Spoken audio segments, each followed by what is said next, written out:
ಅಲ್ಲಿ ಬಿಡಬೇಕೆಂದು ಹೋಗುತ್ತಿದ್ದೇನೆ. ನಾವು ಅನ್ಕೊಂತ ಇದ್ದಿದ್ದು ಅದೇ ಅಲ್ಲ. ನೋಡಮ್ಮ, ನಿನ್ ಮಗುನ ನಾವು ಸಂದಾಕ್ ನೋಡ್ಕೋತೀವಿ, ಬಟ್ಟೆ ತುಂಬಾ ಊಟ ಹಾಕ್ತಿವಿ, ಮೈ ತುಂಬಾ ಬಟ್ಟೆ ಕೊಡ್ತೀವಿ. ಕೆಲಸ ಅಂತೂ ಏನೂ ಇಲ್ಲ, ಬರೀ ಕತ್ತೆ ಮೀಸೋದಷ್ಟೇ. ಅಷ್ಟೇ ಕತ್ತೆಗಳು ಮೇಸೋದೆ. ರಾಜ ಚಕ್ರವರ್ತಿ ಸಾರ್ವಭೌಮನ ಮಗನಾಗಿ ಮಡಿವಾಳಿ ಮನೆಯಲ್ಲಿ ಕತ್ತೆಯನ್ನು ಮೇಯಿಸಲು ಹೋಗುವೆಯ ಕುಮಾರ? ಕತ್ತೆ ಕಾಯಬೇಕು ಅದರಿಂದ ಅಳಿಸುವುದು ಯಾರ ಕೈಯಲ್ಲಿ ಸಾಧ್ಯವಿಲ್ಲ. ದೂರ ಬಿಟ್ಟು ನಿನಗೆ ಕೆಲವು ಬುದ್ಧಿ ವಾಕ್ಯಗಳನ್ನು ಹೇಳಿ ಕಳಿಸುವುದು ಕತ್ತ.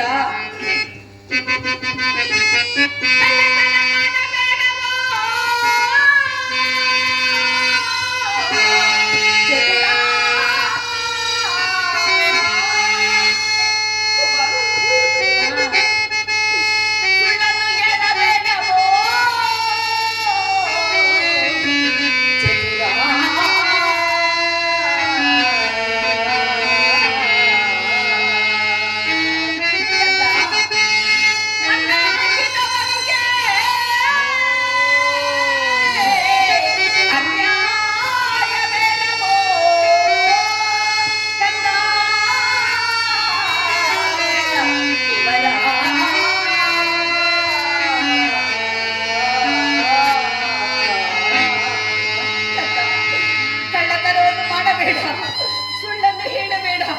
ಅನ್ನ ಹಾಕಿ ಸಾಕಿದ ಈ ತಂದೆ ತಾಯಿಗೆ ಅನ್ಯಾಯ ಮಾಡಬೇಡ ಕದ್ದ. ಸರಿ ಆಯ್ತಾ? ಬಾರೋ.